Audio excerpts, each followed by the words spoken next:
agora, eu vou trazer alguns elementos, né, que são assim, as principais fontes de desconforto para a prática meditativa. Então, onde é que estão esses desconfortos, né, que roubam a nossa energia, que roubam a energia do nosso sistema?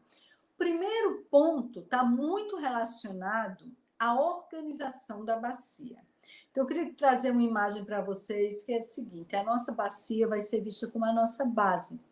Então, a organização dessa bacia vai ser decisiva para essa coluna. E o que é que a gente quer na prática meditativa? Uma coluna na verticalidade. E muitas vezes, qual é a maior queixa dos alunos, né? Para quem é instrutor deve ouvir muito isso, qual é a maior dificuldade das pessoas meditarem quando se trata...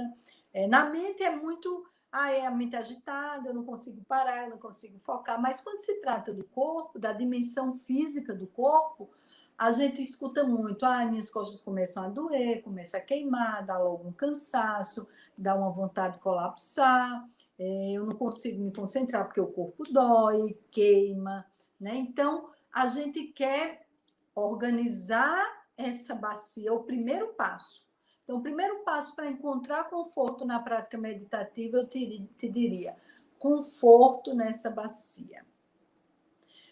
Mas antes desse primeiro passo, tem uma observação. A prática meditativa que eu vou trabalhar aqui com vocês, que a gente vai usar a referência de Padmasana, ela implica que eu vou estar sentada no chão, com as pernas cruzadas. Primeira pergunta que você tem que se fazer, ou fazer para o seu aluno que você está conduzindo: é possível esse estar no chão? Eu posso estar no chão? Se é possível, a gente vai trabalhar a partir dessa referência. Não é possível, para onde a gente iria para se preparar para a Padmasana, para se preparar para a prática meditativa? Cadeira. Então, se você tem uma pessoa, um aluno que não consegue ir para o chão, a gente sabe que o corpo tem uma capacidade de autotransformação, de automodelagem, mas ele precisa do estímulo correto. Então, primeira coisa, se eu não estou confortável no chão, eu vou para a cadeira.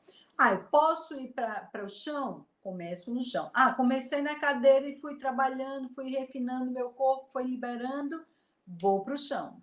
Então, a gente vai partir agora da ideia de que eu estou construindo o Padmasana a partir da experiência no chão. Então, o primeiro passo é: estou confortável no chão. Segundo passo, organizo a partir da minha bacia. Então, o que é que eu tenho para checar na minha bacia quando o assunto é conforto para meditação, quando o assunto é conforto em Padmasana? Nós temos que observar os nossos apoios, tá? Então, grava isso. Para se organizar para a prática meditativa, um primeiro aspecto que é fundamental é apoio. Onde eu me apoio? Eu tenho duas formas de me apoiar na bacia quando eu sento em Padmasana. Eu tenho 2 pontos de referência que eu vou trazer para vocês agora. E enquanto eu falo, eu queria que você checasse no seu corpo, que você testasse no seu corpo. Os 2 pontos são isquios, nós temos 2 isquios, um de cada lado. A gente vai daqui a pouco experimentar, tocar, sentir os nossos isquios. E no meio eu tenho o cóccix. Então, imagina como se fosse um triângulo, tá? Então, eu tenho aqui a imagem de um triângulo, onde eu tenho 2 isquios aqui na ponta e tenho o cóccix aqui no centro. Então, essa imagem aqui, né, como se eu fizesse assim um triângulo e eu estivesse olhando de cima, tá? O que a gente observa é que os isquios, eles são mais baixos e eles estão um pouquinho mais à frente. O cóccix, ele está mais alto e ele está mais atrás, mais posteriorizado em relação aos isquios, tá? Então, ou eu me apoio nos isquios, ou eu me apoio no cóccix. Então, esses são os pontos que eu utilizo, ou eu estou lá distribuindo o peso entre esses dois. E existe um caminho que é o mais econômico, que é o mais funcional e que é o mais confortável. E que a gente precisa resgatar isso nos nossos alunos. O ponto de apoio mais econômico, mais funcional, é nos nossos isquios. Por quê?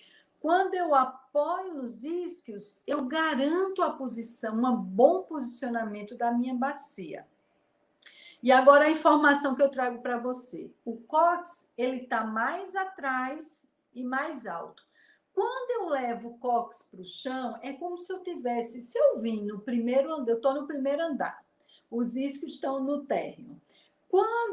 E eu estou conectada a esses isquios. Quando eu desço para o térreo, o cóccix sobe, né? Então, a gente pensa assim, a gente tem uma peça óssea toda, e quando essa peça é única, né? Quando eu levo o apoio para os isquios, as asas dos ilíacos vão lá para trás. Só que quando a gente estuda dentro da anatomia vivencial, eu ensino para os meus alunos as estruturas, eu apresento as relações entre elas. E a gente estuda também os diálogos que essas estruturas fazem entre si. Quando a gente estuda a estrutura óssea da bacia, a gente descobre que os ilíacos estão conectados com o sacro. Sacro está conectado com o cóccix. O isquio é uma parte da peça óssea que envolve isquio, púbis e ilíaco. Quando essa única peça gira, o cóccix desce, os isquios sobem, a asa do ilíaco vai lá para trás. Quando a asa do ilíaco vem lá para trás, ela está ali, ó, unida, coladinha com quem? Com o sacro. O sacro vai lá para trás, o cóccix vai para o chão. O cóccix está colado no sacro. E no topo do sacro, no platô do sacro, imagina tua cabeça. Tua cabeça é o platô do sacro. Sabe quem está aqui? Quinta vértebra lombar. Então, a coluna lombar nasce aqui. Então, para onde eu levar a minha cabeça, eu levo esse conteúdo que está apoiado, sustentado no topo da minha cabeça. Concorda? Faz sentido para você isso? Então, se o cóccix... Eu brinco dizendo assim, que o cóccix veio nessa vida para passeio. Veio para o balancinho. Ele está ali, ó, se modelando ali, se relacionando com as asas do ilíaco, se relacionando com os movimentos da coluna, mas ele não veio para pegar no pesado. Não bota o cóccix está lá penduradinho no sacro, o sacro se balança, o cóccix vai junto. Quem veio para pegar no pesado, quando a gente olha para a estrutura, nas minhas aulas eu mostro para os alunos assim, falo, olha, se a gente sabe que no corpo tudo tem um porquê, tem um propósito, né? Toda estrutura tem a ver com a função, quando eu me apoio nos isquios, quando eu olho para essas imagens, eu vejo quem é que foi concebido para me apoiar. Quem é que pode sustentar o peso? Né? Quem são os pés da minha coluna na posição sentada? São os isquios. Então, a gente começa a partir dessa referência dos isquios, tá?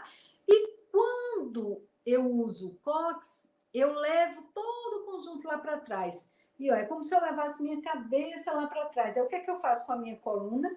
Eu puxo minha coluna para trás, eu puxo minha lombar para trás. E é aquela pessoa que senta e afunda e cria um grande C na coluna. Quem aqui não já teve um aluno ou já se viu nesse contexto de sentar para meditar, os joelhos ficam lá em cima, mais altos do que o quadril, e a coluna fica em C. Aí o que acontece? A coluna é jogada para trás. Aí o que é que ela compensa? Ela compensa nos ombros, porque essas forças querem se equilibrar.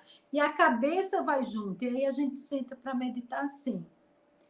Não tem espaço, está comprimido, a caixa torácica se fecha, a lombar sofre, a cabeça se projeta para frente, é esforço para a cervical. Gente, onde é que está o conforto aqui? Não tem conforto. Como é que eu quero que o meu aluno, nessa posição, ele vá mergulhar num processo profundo da prática meditativa? Ele não aguenta. Chega um tempo que cansa, que dói, que incomoda. Então, o primeiro passo é, vamos investigar os nossos apoios.